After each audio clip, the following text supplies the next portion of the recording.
Hello and welcome to the big picture. The Uniform Civil Code is back in focus. Ever since the Constitution was adopted, in which Article 44 talks of the need to endeavour to secure an uniform civil code for the citizens, this issue has periodically engaged the country. At this point of time, the issue has once again come back to focus for two reasons. One, because of the affidavit that the central government filed before the Supreme Court last week that stated that the practice of triple talaq among the Muslims is against gender equality and dignity of women while opposing it. Secondly, the Law Commission of India last week has circulated a questionnaire on the feasibility of evolving a uniform civil code.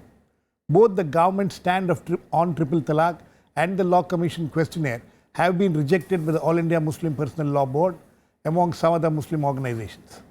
However, many Muslim women and their organizations have strongly opposed the triple talaq, among other practices.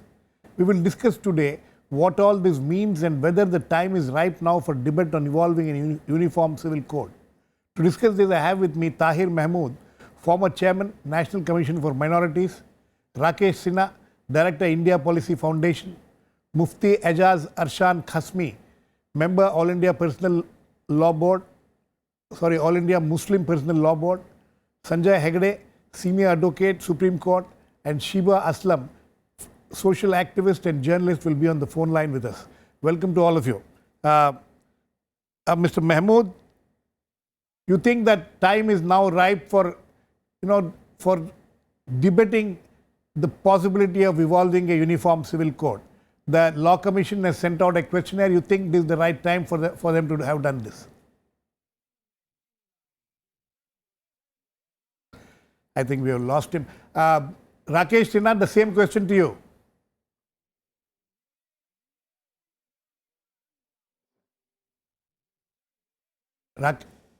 Mr. Mahmood? Mr. Mahmood. I think, Rakesh, are you there? Rakesh Sinha? I think, Rakesh Sinha, can you hear me? We have to start again. I think we have lost both of them there. Sanjay, would you take that question? See, there's no such thing as a right time and a wrong time, because this is a question which has been put there in the directive principles of our constitution, that the state has to endeavor. But there are directive principles and directive principles. There is a directive principle that the material resources of the community should be so distributed that it ensures the greater common good. So each of these principles the state should strive for, but it is not mandated that the state should do it here and now. Now, is this a good time when you have a government which is supposedly rightist in its social thinking and has an absolute majority? Is it a time where, if such a government comes out with a proposal, would it be seen as pushing down a change down certain unwilling throats? Or can we see it that if not now, then when? On the other hand, past experience has taught us that in times when there has been a non-NDA government, this issue somehow never really comes to the fore. It is sort of put on the back burner, except once, which was during the Rajiv Gandhi government, when the Supreme Court interpreted Section 125 of the CRPC in the Shah Banu case. The Supreme Court at that point of time just said that Section 125 of the CRPC applies across all communities. There was a huge uproar from the Muslim community that led to most of current politics today. That's right. So, okay. I am not sure that the timing question is the correct one. The question is, should more be, are people, all sections of people willing? Ready and willing. Mr. Mahmood, can you hear me? Mr. Tahir Mahmood?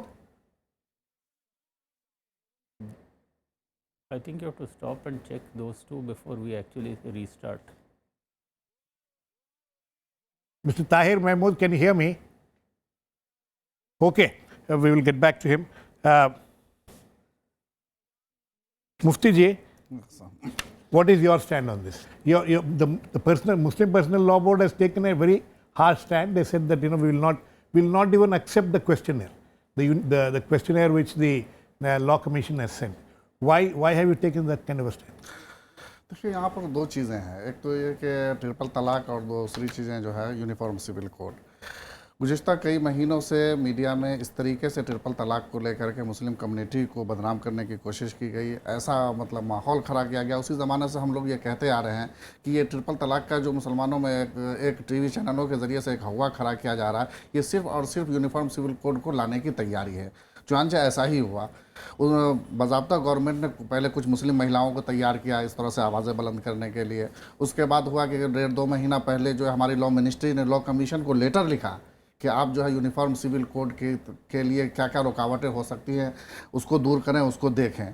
और उसके बाद ऐसा ही नहीं बल्कि triple तलाक को लेकर के वो गवर्नमेंट में फिर खुद पार्टी बन के एफिडेविट दाखिल कर दिया। तो ये सब चीज़ें ऐसा दिखाता है कि गवर्नमेंट बाज़ाब्ता खुद इंटरेस्टेड है, वो चाहती है कि हम यूनिफॉर्म सिविल कोड को लाएं, जबकि जो चीज़ इस देश में मुमकिन ही नहीं है। यूनिफॉर्म सिविल कोड जिस कंट्रीज़ में हम रहते हैं, जहाँ साउथ इंडिया जहाँ के वहाँ का रूल रेगुलेशन अपना और अंदाज़ ज़िंदगी अलग है, नॉर्थ इंडिया का अंदाज़ ज़िंदगी अलग है, मुख्तलिफ मज़ाहिब के लोग रहते हैं और जिस सेकुलर ढांचे के अंदर रहते हैं, हम पूरी दुनिया में फ़ख्र से कहते हैं कि हमारा देश सबसे बड़ा सेकुलर देश है। यहाँ का जो डेमोक्रेटिक सेटअप है वो दुनिया का सबसे स्ट्रॉन्ग सेटअप है। इस सेटअप में रहते हुए जहाँ मुख्तलिफ़ तहज़ीब के लोग, मुख्तलिफ़ कल्चर के लोग यहाँ रहते हैं, वहाँ सबको एक तहज़ीब में या एक कल्चर में ढालने की कोशिश करना, यहाँ अलग अलग कानून और ये अलग अलग अपनी जो निजी ज़िंदगी है सबकी, या अपनी अपनी जो धार्मिक ज़िंदगी है, उस ज़िंदगी के तहत लोग रहते हैं। यही हमारी खूबसूरती है।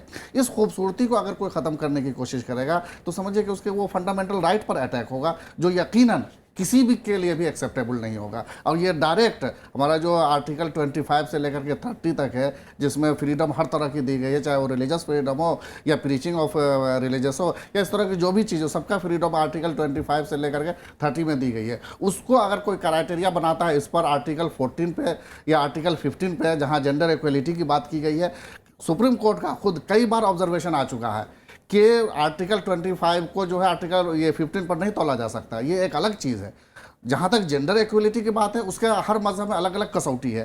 किसको आप समझेंगे कि कहाँ पर किसके साथ डिस्क्रिमिनेशन हो रहा है। हमारा दावा है कि हम जो है हमारी मुस्लिम महिलाएं सबसे ज़्यादा सुरक्षित है, सबसे ज़्यादा हम राइट देते हैं। दूसरे रिलीजन के लोगों का ये चैलेंज है कि हमारे यहाँ सबसे ज़्यादा ये है। तो सबका अपने अपना सोचने का अंदाज है, अपना। So you are saying that it is not possible in a country like ours having a uniform civil code. It's impossible. And you are saying that this whole triple talaq, the controversy surrounding the triple talaq was created by this government to bring about a uniform civil code. So in a way, that's an interesting thing you're saying. I think we have Shiba. Can you hear me? Shiba? Yeah, hello, I can hear you, please. Yeah, Shiba, if you can hear me. Yes, I can. Please carry on. Okay. The gentleman here, Mufti Saab, says that the triple talaq, the entire controversy around the triple talaq, I think we have lost her also. Rakesh Sinha? Rakesh Sinha, can you hear me? Yes, I can hear you. Okay. Rakesh, the Yes, argument of the Muslim Personal Law Board, one of the members who's sitting here with me, says that, this whole the controversy surrounding triple talaq has been created only to, and in a few Muslim women have been encouraged to create this controversy only to see that the uniform civil code can be brought into this country. But in a diverse country like ours, we cannot have a uniform civil code. What is your argument about that? Firstly, I would remind their press conference yesterday. Their press conference was not with logic and facts, but it was a threat to the civil society. They used a term which should not be used by anybody or any organization in a social democracy, कि लात जूते का भी हम प्रयोग करेंगे. This is the term. This is a violent threat to the civil society, democratic system. Secondly, as far as triple talaq is concerned, it is not a question of India. 22 Islamic countries have already altered their Shariat, and triple talaq directly or indirectly has been banned. In Sri Lanka is the latest example. In 2006, Sri Lanka amended its law, and triple talaq has the original concept of triple talaq has been changed. In Goa In India itself, in Goa, there is a uniform civil code. There are many variations in that, but there is a uniform civil code. So the question is not the, One second. the whether No, they, no, they one are second, one accusing second. that Let certain him Muslim finish. women are being encouraged. Yeah. No, you continue, my Rakesh. argument is that it is a question of gender justice. It is a question of gender justice, and always taking the mask of that Hindutva people are taking the issue. We are also citizens of the country, we participate. You just see there was a case of sati, and certain conservative elements in the society were supporting the sati, but there was a law. When M.J. Akbar was writing sati, nobody said that a Muslim is interfering in the Hindu No, system. Rakesh, that's not the point. Democratic Rakesh, system. I have a question. Christian, Rakesh, I have a question. Sorry. Yeah. Let me ask you a question. Yeah. What is your concern? Your concern is about the injustice which the Muslim women are going through, and that is why you want to bring in this so that the Muslim women will get justice. Is that your major concern? My concern is that in a social democracy, there should be one criminal law and one civil law for each and every citizen, whether man or woman. And personal law should be restricted to the things like a mode of worship and others. Is succession, adoption, inheritance, marriage and divorce. These things are a secular dimension. Supreme Court in its judgment categorically said that these are the secular domain. And in secular domain, you cannot say that everything is religious. Okay. Nobody is interfering in the Muslim, Okay. Muslim religion. Okay. And secondly, after amending, the Yes. identity of Muslim woman is not going to be diluted. I think it would strengthen Islam We in will India. get, but Mufti Saab, who is sitting here with us, he is asking you a question. You said that, about in 22 Islamic countries, this thing has been banned. He is asking the question. Let him ask the question. I will ask him to. Yes. As I think it's the big lie that anyone challenge and claiming that the 22 countries have banned the triple talaq, and it's not true. I asking the Mr. Rakesh, can you show any documents that any country banned the triple talaq? Rakesh, would you like to respond to that? Yes, I'm answering. Let us in Pakistan. Ali Bogra, the Prime Minister of Pakistan, 1966, given the triple talaq, he used the triple talaq, the Muslim women protested. In 1961, Pakistan amended this triple talaq. I am not saying it is banned. Triple talaq has been You just changed, said it is altered, banned. directly or indirectly. Secondly, in 2006, in Turkey, what about the Turkey? Turkey is not an Islamic country. 99% population of Turkey is Muslim. And what is the position? There is a uniform civil code. There is no triple talaq in Turkey. Okay, let me get Mr. Okay, Rakesh. Let me get Tahir Mahmood on this. Let me get Tahir. Mr. Mahmood. Mr. Mahmood, the question is the time ripe for the debate on uniform civil code? The Muslim Personal Law Board's rejection of, even looking at the questionnaire which the Law Commission has sent, how do you react to that?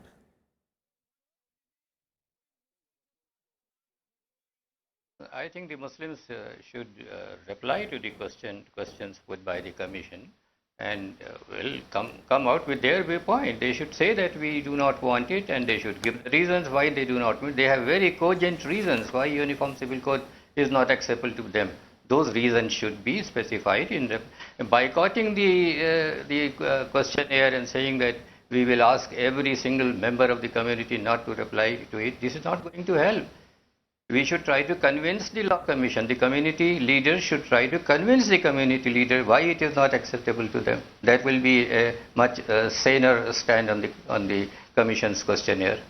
Okay, but what about the stand of the But I also heard somebody saying that the story of reform of triple talaq in Muslim countries is a lie. Someone was saying it's a lie. Yes.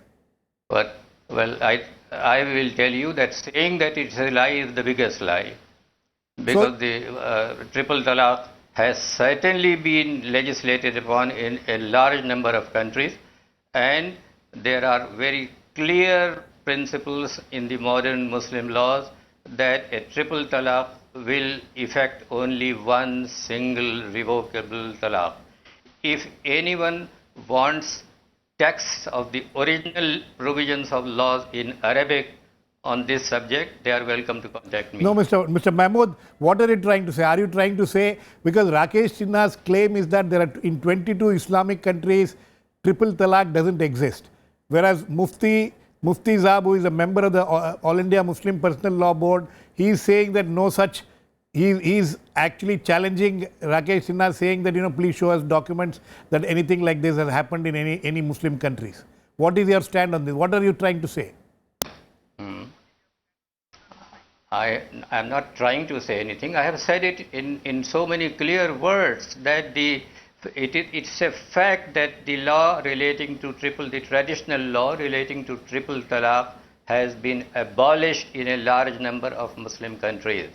I also said that if anybody doubts that there is a such law, I am prepared to provide Arabic texts of these laws clearly saying that triple talaq will effect a single revocable divorce. Okay, so you're essentially you're supporting what Rakesh Sinha is saying, sir. But as far as Indian government stand in the Supreme Court, I'm not supporting anybody. You're stating a fact. Giving an information You're which stating I have been working on for a long time. Okay, you're stating a fact. I'm telling the fact. You're I'm stating not a fact. supporting or opposing anybody. Okay, but Yes. what is your view on this on the central government stand in the Supreme Court as far as triple talaq is concerned? You think that's a welcome stand which the central government has taken? I don't think that the government should be taking any credit for that. The No, it's government not a had no question of- other option. There was a case filed by. Well, let me complete. Okay, please, There are cases filed by a large number.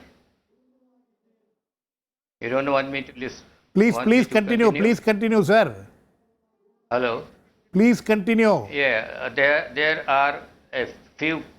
There are 4 or 5 cases filed by divorced Muslim girls in the Supreme Court. The Supreme Court has clubbed all those cases, and all those cases have been filed against the government, against the state. The state is a party to it. Right. The government represents the state. So it's a matter of procedure that the Supreme Court served notice on the government and asked them to file their reply to the petitions. So the court has filed the reply. The court had no option of saying, no, we don't want to make any comments. So they had to reply. They have replied to it, and when they reply to it, obviously they had to reply according to the Constitution of India. They could not have said that we side with the Muslim Personal Law Board or with the traditional interpretation of Muslim law. They have replied according to the provisions of the relevant provisions of the Constitution. This was the only option available to them. Had there been any other government, if it was a Congress government or communist government or any government, this was the only option for them to do that. So Okay. there is nothing for which the government should be taking credit. There is nothing on which there should be so much hue and cry. All this is misplaced. Okay, Mufti ji. Why can't you go? The questionnaire is the questionnaire of the, if you have seen the questionnaire which the Law Commission has sent to everybody, it just doesn't talk about only the Muslims. It also talks about Hindus. It also talks about the problems of the Christians. So why can't you just, as Dr. Tahir Mahmood says, reply to them, state your stand? देखिए यहाँ पर 2 चीज़ें, एक तो ये कि इन्होंने जो 16 क्वेश्चंस जारी किए हैं, एक तो यह कि खुद इंडिपेंडेंट अपनी मर्जी से नहीं बल्कि गवर्नमेंट ऑफ इंडिया के कहने पर किया है। गवर्नमेंट ऑफ इंडिया में जैसा कि मैंने पहले ही कह दिया था कि लॉ मिनिस्ट्री ने लेटर लिखा था लॉ कमीशन को 1.5-2 माह पहले। वो एक प्रोसीजर है। आखिर गवर्नमेंट को दिलचस्पी है तब तो यूनिफॉर्म सिविल कोड लाने की क्या जल्दी है, किस वजह से? आपने जैसा कि इस टाइमिंग पर क्वेश्चन उठाया, अभी जैसे कि हालात है इंटरनेशनल सतह पे या बॉर्डर के जो इस वक्त सेंसिटिव माहौल बना हुआ है, इंटरनेशनल लॉबी को हमको अपने फेवर में करना है। ऐसे माहौल में ये क्या ज़रूरत पड़ गई कि अभी जो है यूपी इलेक्शन को सामने रख करके और हम जो है इस तरीके से पोलराइज करने की कोशिश करें, यूनिफॉर्म सिविल कोड का एक मुद्दा उछाल दें? मैं समझता हूं कि ऐसा कोई वक्त नहीं था, ऐसी कोई ज़रूरत नहीं। दूसरा जो ये इस तरह का जो फॉर्मेट बनाया गया है, इसके अंदर जो 16 क्वेश्चंस है, इसमें डायरेक्टली जो फोकस किया, टारगेट किया गया मुस्लिम कम्युनिटी को, और उसी के हवाले ही से इसमें आर्टिकल 371 का क्यों नहीं है जिक्र, जो नॉर्थ इंडिया को स्पेशल जो दिया गया है उसका क्या करेंगे आप जब आप यूनिफॉर्म कोड लाएंगे? तो आर्टिकल 370 का क्यों जिक्र नहीं है जो कश्मीर को दिया गया है? जब यूनिफॉर्म सिविल कोड लाएंगे तो तमाम चीज़ों को देखना होगा, लेकिन वो चीज़ें इसके अंदर कोई इसका जिक्र नहीं है। डायरेक्टली जो है गवर्नमेंट ने इसको इशारा किया और आयोग जो है गवर्नमेंट के इशारे पर काम करना शुरू कर दिया। ठीक है। एक चीज और जो है मैं डॉक्टर ताहिर महमूद साहब से जिक्र करना चाहूँगा, इन्होंने जो ट्रिपल तलाक को एक तलाक बात मानने की बात कही है कि दुनिया के बहुत देशों में ऐसा चल रहा है, खुद जो इस्लामी कानून इस्लामी जो हमारा मुस्लिम पर्सनल लॉ में इस वक्त है, उसका ट्रांसलेशन डॉक्टर साहब ने किया है। कानून इस्लामी का ट्रांसलेशन इंग्लिश डॉक्टर ताहिर साहब ने ही खुद किया है। उसमें क्लियरली, चूँकि हम जिस मुल्क में रह रहे हैं, यहाँ का जो स्कूल ऑफ थॉट है वो 95% तकरीबन हनफी स्कूल ऑफ थॉट है, जिसके मुताबिक ट्रिपल तलाक वैलिड समझा जाता है, और उसी का उसमें जो है कानून इस्लामी में जिक्र भी है, और उसी को यहाँ फॉलो भी किया जाता है। ये कह रहे हैं कि नहीं, दुनिया की बिग लाई है, दुनिया के बहुत सारी कंट्रीज़ में एक समझा जाता है। दुनिया की किस कंट्री में एक समझा जाता है? यहाँ तक कि आप उलमाए हरमैन का फतवा मंगा करके देख लें, मक्का से आप सारे उलमा का फतवा मंगा लें, मदीना से सारे उलमा का फतवा मंगा लें, सारी दुनिया के उलमा का ये इत्तेफाक है, 1400 साल से लेकर के आज तक कभी किसी ने उस पर इख्तलाफ नहीं किया कि ट्रिपल तलाक वैलिड है, तीन ही तलाक समझी जाए। Okay, let me get Dr. Tahir Mahmood, would you like to react to that? Yes, I will. The book which Mufti Sahib is referring to is very right, that I translated it, and it is written in that very book that if a husband has pronounced talaq 3 times, triple talaq, and he declares on oath that I did not intend 3 talaqs, I wanted only 1 talaq, then it will be recognized as 1 revocable talaq. It is written in that book itself of the Muslim Personal Law Board. And about the foreign countries, I am not talking of the fatwas. I am talking of the statutory laws which have been enacted by the legislatures of those states. And among those states, there are many Arab countries except Saudi Arabia. Somebody was saying in the debate about Sri Lanka, why go to Sri Lanka? In 2009, Bahrain has enacted this law that triple divorce will mean only 1 divorce. Before that, there is the same law in Arab countries like Kuwait, like Qatar, UAE, Egypt, Jordan, Syria. Everywhere there is this law that triple talaq will mean only 1 talaq. No, Mr. Mahmood, sorry to intervene. What is the difference between a single talaq and a triple talaq? Single talaq is revocable. The husband can revoke it during the cooling off period, which is about 3 months, and called iddat. The husband can revoke the divorce within that period. And if he has not revoked, 3 months period has expired, the parties, if they want, by mutual agreement, they can directly remarry. This is the meaning of single talaq. Yes. And Yes. triple talaq, as it is interpreted here in India, it means that if there will be no room for revocation of divorce, there will be no room for remarriage. It will be a final end to the marital relationship. Doctor साहब, मैं सिर्फ एक चीज का इजाफा करना And it's चाहूंगा a big इसमें। difference. It's a very big difference. And you think, yes, I'll come to you, Rakesh. Rakesh, 1 second, I'll come to you. Doctor साहब, मैं इसमें जरा सा एक चीज करेक्शन करना चाहूंगा, जो चीजें जिन ममालिक का आपने जिक्र किया, जिन मुफ्ती कंट्रीज का साहब आपने बहुत बोल चुके हैं, let me No, Rakesh, let him, he wants to, clarify. He wants to clarify certain things. Let him clarify. चाहूंगा, और आपको भी मैं इसमें शामिल करना चाहूंगा अभी। Sir, देखिए, this is जिन not ममालिक, जिन कंट्रीज का आपने जिक्र किया। let me my point. Okay, Mufti Sahab, let Rakesh. Yes, Rakesh, please come in now. No. You here, also, please also address. this is a social No, democracy. Rakesh, And please Mufti- also address. Sir, Mr. Mahmood, I'll come back to you. Yeah. Rakesh, please address the point raised by Mufti Sahab about, bringing in this whole business of uniform civil code at a time when there is so much of strife across the country. Is this the right time to bring this whole thing into the picture? No question of not right time. You just see in your debate, he characterized my information as a big lie, and here Tahir Mahmood corrected him. Either he is ill-informed or he is misguiding the people. The triple talaq means also halala. Halala. Let Mufti Sahab explain to the world what halala is. Is it possible in a modern democratic world that you are forcing women after triple talaq, if she wants to remarry her husband, that you have to go with another husband for either marriage or for sexual intercourse? I think this is a most derogatory for women, and we are supporting not for the cause of Hindu and Muslim. Any woman whether it is dowry, whether it is sati, whether it is triple talaq, women should get the equal right. This is a democratic world, this is a modern world.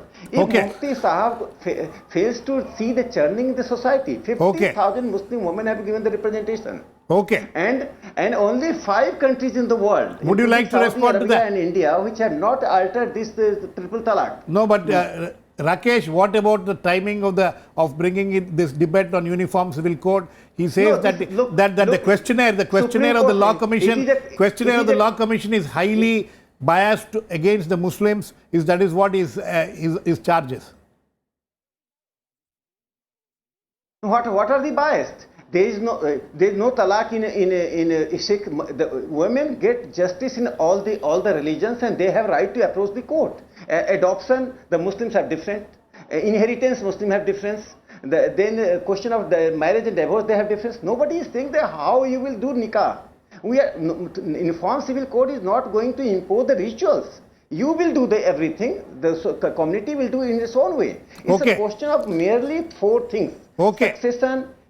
Succession, marriage, divorce, and all these adoption. Okay. So why not Sanjay. you agree that women Rakesh. should get the equal right? This patriarchy can no longer be the part and feature of your Islam. Okay, Sanjay. See, the two different things are being confused. There seems to be a sort of easy understanding of the street that uniform civil code is only about triple talaq. That is not so. That is not the case. That is not so. As Professor Sinha said, there are 3 or 4 issues. But even on those 3 or 4 issues, what is uniformity? Even among the Hindus, we have so many different customs. For instance, from the part of the country that I come from, first cousin marriage is acceptable, Right. whereas it is anathema in North India. We in South Canara and North Malabar, we follow the matriarchal system of succession. Now, that is not possible in North India. So, we possibly what we need is a working draft of a law which is there for marriage, divorce, succession. Don't get any communities involved. Just write down the law. Then invite objections. I think that's it. Rakesh, I think that's a very sensible advice. Dr. Mahmood, isn't it? Rakesh, would you agree with that? I consider Tahir. Yeah, I consider Tahir Mahmood a very enlightened person, and I have read his books. And I think the enlightened and liberal democratic person in the Muslim community should come, because you have seen that the way Muslim Personal Law Board responded to the questionnaire is a very derogatory. They Okay. are not a democratic body. They Dr. don't Mahmood, represent the entire Muslim community. Dr. Neither Mahmood, women would you nor agree? Shias. They are the Sunni organization, that too. It is not Okay. a democratic body. You So know, they cannot claim that they are representing Rakesh, the you entire Muslim community. already mentioned that. Dr. Mahmood, is that the way to go about things now, as Sanjay Hegde suggested? I have to say a few things, and I Sir, we are solicit completely run out of patience time, here. sir, very Kindly listen quickly. to me. Completely run out of time, very quickly, sir. As long as we keep talking about the reform, as long as we keep talking about the need for reform of certain aspects of Muslim law and the Uniform Civil Code together, we are not heading anywhere. Okay. The issue of Uniform Civil Code must be necessarily and totally delinked from the issue of the reform of certain aspects of Muslim law like triple talaq, etc. Uniform Civil Code, I am saying with full responsibility, all this loose talk, irresponsible talk about Uniform Civil Code is the greatest hurdle on the way of reforming the misinterpreted provisions of the Muslim law. Uniform Civil Code is entirely a different issue. Okay. Its provision has been totally misread, misinterpreted by those who are supporting it. And the questionnaire which has been issued by the Law Commission What is the is misinterpretation, lopsided. sir? There is Tariq no Mahmood, doubt sir, about tell me it. what is the It's misinterpretation? lopsided. Okay, Entire sir. liberal Sorry, Western democracy Rakesh. has adopted in our Rakesh, civil code. Rakesh, So why not sorry. India should adopt? Rakesh, we are completely run out of time. Sorry, we are completely run out of time. But the point made by Dr. Tahir Mahmood is well taken, that the Muslim personal law problems and the Uniform Civil Code has to be separated and discussed. And now that the Law Commission has come out with a questionnaire, maybe there is need for a relook at the questionnaire, because some people seem to have a problem with that. But maybe that is the beginning of some kind of a debate, as Sanjay Hegde suggests, to create some kind of a draft and then debate. Thanks to all my guests. Please keep watching. We'll come back with other issues, the big picture, same time tomorrow.